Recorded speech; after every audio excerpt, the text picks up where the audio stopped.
कल मुझे निकलना है, अब तक मेरे पास घर नहीं है, जॉब नहीं मिल रही थी। एजेंसी को कॉल करता था, एजेंसी वाले बोलते थे sorry stop calling, there is no hiring for students.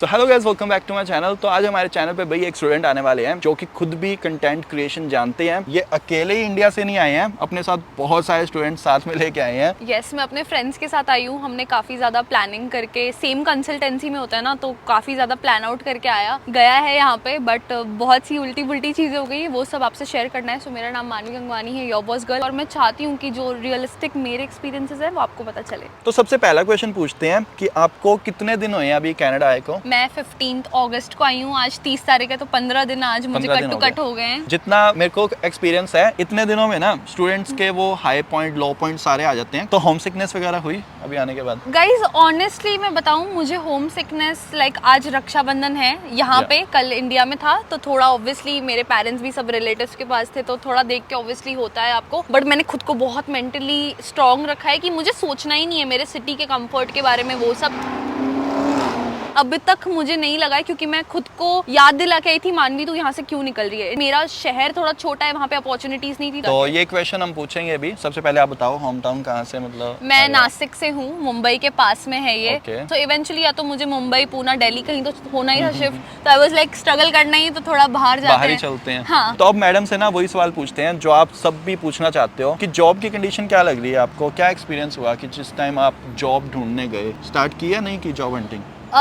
Job hunting मैंने स्टार्ट की है, और आपको आगे बताना भी है कि मेरा क्या सीन हुआ है। बट यहाँ पे मैंने मिसिसागा में एयरबीएनबी किया हुआ है। मैं जब आई तब मुझे सबने यही बोला जॉब है ही नहीं यहाँ पे। टोटली आपके स्किल सेट पे भी डिपेंड करता है। तो मेरे फ्रेंड को एक मिली थी जॉब, वो मार्कम साइड थी, बट ट्रैवलिंग बहुत हो रही थी। और मैंने ट्राई किया नॉर्थ यॉर्क साइड, तो उस पर भी आएंगे। बट जॉब का सीन क्या बोल सकते हैं, बहुत डिफिकल्ट है। So that is the thing. तो ये टॉपिक आपने ना बड़ा सही छेड़ा है। आप कॉलेज के बारे में बताओ कि आप मिसिसागा क्यों आए? मेरा कॉलेज मिसिसागा लैम्पटन कॉलेज है, जो कि स्क्वायर वन से पास में ही है। और मैं ऐसी थी कि यार स्क्वायर वन में जॉब लग जाएगी ये वो। बट मेरे साथ ऐसा हुआ, आने से पहले ना भाई ने कांटेक्ट दिया, उनने मुझे बहुत हेल्प आउट किया, पिकअप किया एयरपोर्ट से। बट ऐसा हुआ ना कि मैं नॉर्थ यॉर्क साइड गई और फिर वहाँ पे ही रह गई। मतलब मेंटली मैंने वहीं पे ढूंढना शुरू कर दिया, तो मेरे लिए टफ हो गया। मैंने डेज अपने बहुत वेस्ट किए हैं। सो ये मेरी वाली मिस्टेक आप मत रिपीट करना, कॉलेज के पास ही कुछ ढूंढना। तो यहीं पे ना एक इशू भी मैं डिस्कस करना चाहता हूँ कि जितने भी ये जो प्रेफर्ड कॉलेजेस होते हैं ना, जो इंटरनेशनल स्टूडेंट्स को बहुत पसंद होते हैं, फॉर एग्जांपल लैम्पटन का मिसिसागा कैंपस हो गया, या फिर ब्रैम्पटन या जीटीए के अंदर जो कैनाडा कॉलेज है, कैम्ब्रियन कॉलेज है, ये बहुत ज्यादा स्टूडेंट्स प्रेफर करते हैं कि स्टडी थोड़ी सी ईजी होती है। बट अब इस सिचुएशन में स्टूडेंट्स कैसे फंस रहे हैं? सारे बच्चे वहीं पे आ रहे हैं, ऑलरेडी ये जगह बहुत क्राउडेड हो रखी है। सो आपको जॉब यहाँ पे मिले नहीं रही, उसके लिए बहुत आपको आउटसाइड ट्रैवल करना पड़ रहा है। मतलब आप नो मैटर कहीं पे भी रह लो, बट आपको वो एरिया में जॉब मिलना मुश्किल है। तो आप इवेंचुअली आपको बहुत ट्रैवल करना पड़ेगा, या तो आप काम के पास में रहोगे या तो आप कॉलेज के पास में रहोगे। तो इसीलिए आपने बहुत ज्यादा इंटरनेट पे ये चीजें भी सुनी होगी कि आजकल लोग ना रिकमेंड कर रहे हैं कि आप थोड़ा सा बाहर निकलो। और भी बहुत सारे अच्छे अच्छे कैंपसेस हैं, आप उसमें भी ट्राई कर सकते हो, और उनके अराउंड आपको हो सकता है जॉब की अपॉर्चुनिटीज भी बेटर मिल सके। अब मुझे समझ आता है, जब मेरे नोन मुझे बोलते थे कि लंदन ले ले, स्टार्टिंग के 2 साल सॉर्टेड होंगे, रेंट कब देना होगा, यहाँ पे बहुत ज्यादा क्राइसिस है, उस चीज पे आएंगे। बट वही है कि आप जीटीए में सरवाइव करना एज अ न्यू स्टूडेंट, मुझे खुद मेरे को ऐसा लगता था तुम तो अभी अपनी हैपनिंग लाइफ जी रहे हो, मुझे क्यों रोक रहे हो? अभी जैसे हम भी आपको सजेस्ट कर रहे हैं, आप सोचते होगे कि क्यों हमें बोल रहे हो, हम भी आएंगे, तुम भी अच्छी एरिया में रह रहे हो, हम भी रहेंगे। बट ऐसा नहीं होता है गाइस। आपको अब मुझे समझ आ रहा है कि रेंट ऊंचाइयों पे है और इतने एक्सपेंसेस बड़ी सिटीज में, it's too much for me. और साथ में अभी सुनने में ये भी पता लग रहा है कि मैडम की जॉब वॉब भी शायद फाइनलाइज होने वाली है, तो उसके बारे में भी थोड़ा सा बताओ कि जब स्टूडेंट्स को यहाँ पे जॉब ही नहीं मिल रही, आपने कैसे 15 दिनों में ढूंढ निकाली? तो गाइस, जो मैं आपको मेरी स्टोरी बता रही थी कि मैं अपने नोन्स के यहाँ पे गई थी नॉर्थ यॉर्क में, मैंने सिर्फ हायरिंग का देखा और कॉल किया। मैं इंडिया से कम 20-25, मेरे को सैलून का काम आता है, ब्यूटी के अलग रेज्यूमेस बना के लेके आई थी, और जो मेरा फॉर्मल एक्सपीरियंस था उसके भी बना के लाई थी। और मुझे लोगों में ये भी रिकमेंड किया था रेस्टोरेंट वाले फेक एक्सपीरियंसेस वाले बनाओ, तो वो तो मेरे पास टाइम नहीं था। मतलब मैंने जस्ट कॉल किया और उनको रिक्वायरमेंट थी उसकी, और मेरी जॉब लग गई। वैसा वाला सीन हुआ कि एक मुझे स्किल भी आती थी और एक मेरा लक फैक्टर भी काम किया इसमें। बट मेरा एक्सपीरियंस था गाइस, इंडिया में भी सैलून था मेरी मॉम के साथ। सो वो सब जब देखा, और मैं ऑलरेडी कंटेंट क्रिएशन में थी, मेरे पास हर चीज का प्रूफ था वीडियो के बेसिस पे, तो मैंने काम दिखाया, दे गॉट रियली इम्प्रेस्ड। और एक और बात कि मेरी कम्युनिकेशन स्किल उनको, मतलब नो मैटर उन्होंने मुझे कितनी बार डिक्लाइन किया, no we don't need it, मैं उनको कुछ ना कुछ नई बात अपने बारे में बताती थी, तो they really got impressed by it कि ये बंदी ड्यूटी लगी हुई है और ऐसा हमें चाहिए कि वो कस्टमर को संभाले, तो मुझे फ्रंट डेस्क वगैरह सब संभालना है और वो सब करना है। तो ऐसा नहीं कि ईजी है गाइस, क्योंकि मिनिमम वेज ही दे रहे हैं और सब काम है उसमें, तो मेहनत तो है, ऐसा नहीं है कि it is a cake walk for me. So भाई ये तो हो गया मैडम के खुद की जॉब का सीन। अब साथ में भी हमने आपके व्लॉग्स वगैरह में देखा है, पूरी वो टोली लेके आए हो वहाँ से, महाराष्ट्र से हैं। तो उनके बारे में बताओ कि आपके फ्रेंड्स वगैरह को जॉब मिली नहीं मिली, क्या सीन चल रहा है उनका? सो गाइज मेरे फ्रेंड्स ने मतलब अब तक तो घर ही ढूंढ रहे हैं, अभी 15 दिन हुए राइट। घर वाले देखो सबको पूछते रहते हैं कि अच्छा इसकी लग गई, तू कब जा रहा है, ढूंढ रहा है, तो वैसे वाला सीन है। सो मेरे फ्रेंड ने मार्कहम में एक उसके फ्रेंड ने उसको रेफर किया, रेफरेंस के बिना जॉब नहीं मिल रही थी। एजेंसी को कॉल करता था, एजेंसी वाले बोलते थे sorry stop calling, we are not hiring, there is no hiring for students. ऐसा उसने मुझे आज भी बोला लिटरली। तो उसके फ्रेंड ने उसको मार्कहम में लेके गया, बट उसको टाइमिंग्स क्या मिल रही थी 5 PM to 10:30। तो वो जब उसने ट्रैवल एक्सपीरियंस किया कि रात को उसको ये भी बोला कि कभी कभी बस कैंसिल भी हो जाती है, और जिस टाइम बस कैंसिल हो जाती है ना, फिर उस टाइम जितने अपनों ने शिफ्ट में कमाए नहीं होते ना, उसके आधे से ज्यादा तो हमें फिर उबर के देने रहते हैं कि उबर के लाके बंदा आता है। एक बार मैं स्टक हुआ था ऐसे ही। हाँ। स्टार्टिंग में मैं 3-4 बार अपने गैस स्टेशन पे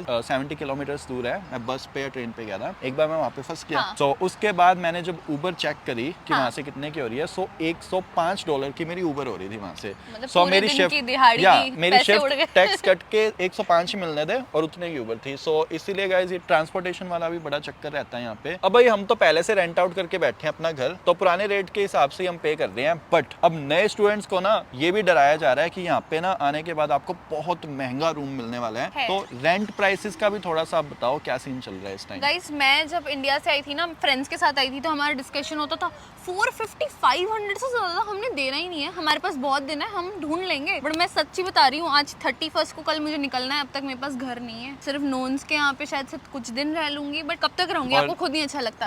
ना होने का रीजन कि महंगे बहुत ज्यादा महंगे बहुत हैं। जो मैं आज देख रही थी उसका रेट था 3,400 Canadian dollars and that 2 BHK।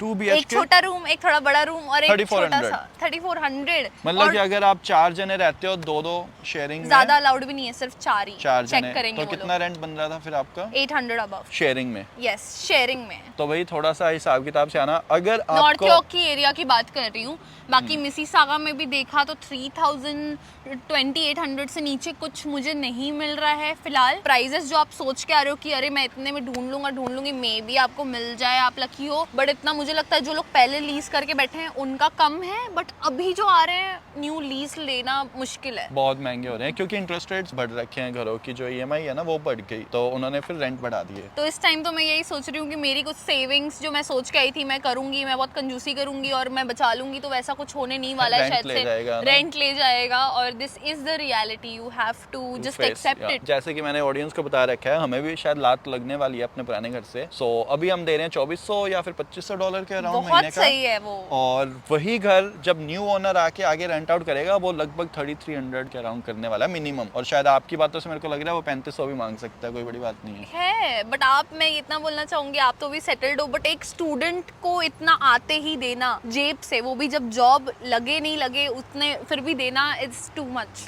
तो भाई काम की बात होगी, रहने की बात होगी, अब थोड़ा सा वो कहते हैं ना पेट पालने की भी बात कर लेते हैं। तो खाने का क्या एक्सपीरियंस रहा है? कुकिंग खुद कर रहे हो या डाइन आउट वगैरह बाहर करने गए हो? तो क्या ओवरऑल रिव्यू है? जब मैं अभी एयरबीएनबी में आई हूँ, यहाँ पे मैदा मैदा मैदा इतना है, मतलब मुझे अच्छा ही नहीं लग रहा था। मैं अभी हैरी को बता रही थी कि यार मुझे कल अच्छा नहीं फील हो रहा था, क्योंकि मैं सुबह खाती हूँ, फिर पैसे बचाने के लिए मेंटालिटी ऐसी होती है, पैसे बचाने, बाहर से नहीं खाना है। एक आप बर्गर और एक कॉफी ले लो, $9 $10 ऐसे ही चले गए आपके। तो मैं तो बहुत कंजूस हूँ, तो उसके वजह से ना बहुत इफेक्ट आ रहा था मेरी बॉडी पे, सर दुख रहा है। जस्ट दैट कि मेरा एक बार अकोमोडेशन हो जाए शायद से तो मैं मैनेज कर लूँ, बट आपको खाना बनाना बहुत जरूरी। मेरे फ्रेंड्स को खाना भी नहीं बनाने आता है, तो वो लिटरली डिपेंड हो जाते हैं दूसरों पे। तो आई थिंक खाना आपको सीख के आना चाहिए। बनाती हूँ फिर भी मैं मैनेज नहीं कर पा रही हूँ, तो आप सोचो आपको अडेप्ट होने में कितना टाइम लगेगा। तो ये चीज मैंने अपनी लास्ट वीडियो में भी स्टूडेंट्स को बोली थी कि भाई खाना सीख के आना, वरना यहाँ पे पहले ही वॉट लगी हुई है, खर्चे इतने ज्यादा बढ़ रहे हैं। 1 घंटे मेहनत करोगे और फिर $10 का खा लोगे, तो आपको भी तब हिट होगा कि काश मुझे आता, दाल चावल ही बना लो। $10 सिर्फ एक दिन की बात नहीं है ना, आपको पता लगेगा महीने में आपका $400-500 तो बाहर खाने में में निकल रहा है। सो अब क्या क्या भरोगे, रेंट भरोगे या खाने के पैसे भरोगे, ट्रांसपोर्टेशन के दोगे या सेविंग करोगे। थोड़ा सा आपको फाइनेंशियली अगर ढंग से चलना है तो इन सारी चीजों पे ध्यान एंड एक रखना और रहेगा। बात, मैंने एक फूड वैन देखी, मतलब फ्रूट्स बेचते हैं, तो मुझे ऐसा लग रहा था $10 में कॉफी और बर्गर के लिए दे रही हूँ, बट $5 के मुझे संतरे मिल रहे हैं इतने सारे, तो इतने अच्छे में तो मैं जूस पी लूँ। बट अभी अपने मेरे पास खुद का घर नहीं है, जगह नहीं है, तो मैं जब खुद की जगह पे जाऊंगी तो फ्रूट्स और ये सब चीजों पे इन्वेस्ट करो। सो मैंने तो अब आपसे बहुत क्वेश्चन पूछ लिया, अब आपको भी कोई क्वेश्चन पूछने तो मुझे पूछना है आपसे Okay. डेफिनेटली। लाइक आज मुझे बहुत ठंड लग रही है ऑलरेडी, Yeah. और आप हंसना मत मुझ पे। अभी तो बहुत अच्छा वेदर है। नहीं, मुझे ठंड लग रही है, आप देख रहे हो मैंने कार्डिगन वगैरह पहना है, तो आप अभी जो विंटर्स आने वाले हैं उसके लिए मैं कैसे खुद को एग्जैक्टली अभी मतलब कैसा आज- फील होता है? आज टेम्परेचर कितना है आपको पता है? कितना है? 22 डिग्रीज है गाइस। अभी 22 डिग्री में अगर आपको ठंड लग रही है ना तो बस 3 महीने रुको। यहाँ अभी पे हवाएं temperature- बहुत चलती हैं। या 3 हाँ। महीने के अंदर टेम्परेचर जो है ना 0 डिग्री नहीं, 10 डिग्री नहीं, -20 जाने वाला है। तो उस टाइम देखना फिर आपका क्या हाल होता है। जो सितंबर इनटेक में अभी स्टूडेंट्स आ रहे हैं ना, मैं सबको ये सजेस्ट करूंगा गाइज, एक विंटर जैकेट आपको यहाँ पे लेनी पड़ेगी, क्योंकि कार्स भी बहुत ज्यादा महंगी हो रखी हैं। मैं जब नया आया था ना, मैंने विंटर जैकेट पे पहले साल पैसे नहीं लगाए थे, क्योंकि मैंने सारे पैसे अपने कार पे लगा दिए थे। सो वही है कि फिर बाहर खड़े नहीं होना पड़ता था कहीं पे, हीटिंग ऑन करी। बट अगर आप पब्लिक ट्रांसपोर्टेशन यूज करने वाले हो ना, आपको एक अच्छी विंटर जैकेट, नॉर्मल चाहिए, नहीं, आपको नॉर्मल भी definitely मिल चाहिए। जाएगी, यहाँ पे बट बस जो स्टॉप पे माइनस बहुत वेट करना पड़ता है। या जो -30 वाली आती है एक स्पेशल, जिसमें पूरे आप गर्म रहते हो, आई वुड सजेस्ट हॉलिस्टर पे जाओ। उस पे अच्छे ऑफर्स ना पहले भी आने स्टार्ट हो जाते हैं ब्लैक फ्राइडे से, तो पहली विंटर जैकेट हर बंदा हॉलिस्टर की लेता है। सो उसके अलावा अगर आपको थोड़ी सी उससे अच्छी क्वालिटी लेनी है तो आप फिर जाके माउंटेन वेयर हाउस से ले सकते हो। और ठंड से पहले अभी बहुत ज्यादा एक ब्यूटीफुल वेदर और आने वाला है, जिसे कि हम फॉल कहते हाँ हैं। जी। ये जो लीव्स के कलर्स हैं आपको Yes. सारे अभी वो रेड ग्रीन थोड़े बहुत दिख रहे हैं चेंज होते हुए, but Canada is very beautiful. या No नो डाउट। तो गाइस ये सारा कुछ था। मैंने सोचा कि एज अ न्यू स्टूडेंट आपको थोड़ा सा एक्सपीरियंस बता दें। मैडम अभी अभी आई हैं और जाके ना आप इनका चैनल भी देख सकते हो, बहुत अच्छे, सच में मैं पर्सनली भी मैंने देखे व्लॉग्स। अगर आप न्यू स्टूडेंट हो और न्यू स्टूडेंट का ही एक्सपीरियंस देखना चाहते हो तो आप इनके चैनल पे जाके देख सकते हो। सो लिंक जो है उसका मैं डिस्क्रिप्शन में डाल दूंगा। और मैं ये बोलना चाहूंगी कि अगर आप न्यू व्यूअर हो और आपने अब तक सब्सक्राइब नहीं किया तो you have to subscribe to Harry Gill show, क्योंकि इनके फ्रीक्वेंट ब्लॉग्स आते हैं एंड मैंने भी बहुत कुछ सीखा है इंडिया में रह के इनसे। So it's a must subscribe channel. Thank you भाई। तो ठीक है, फिर ऑल दी बेस्ट आपकी जर्नी के लिए। अभी बहुत स्ट्रगल आपको करनी है यहाँ पे। ठीक है गाइस, ये था आज की वीडियो के अंदर, और मिलते हैं अपने नेक्स्ट वीडियो में। तब तक के लिए bye bye guys okay and believe in your dreams. या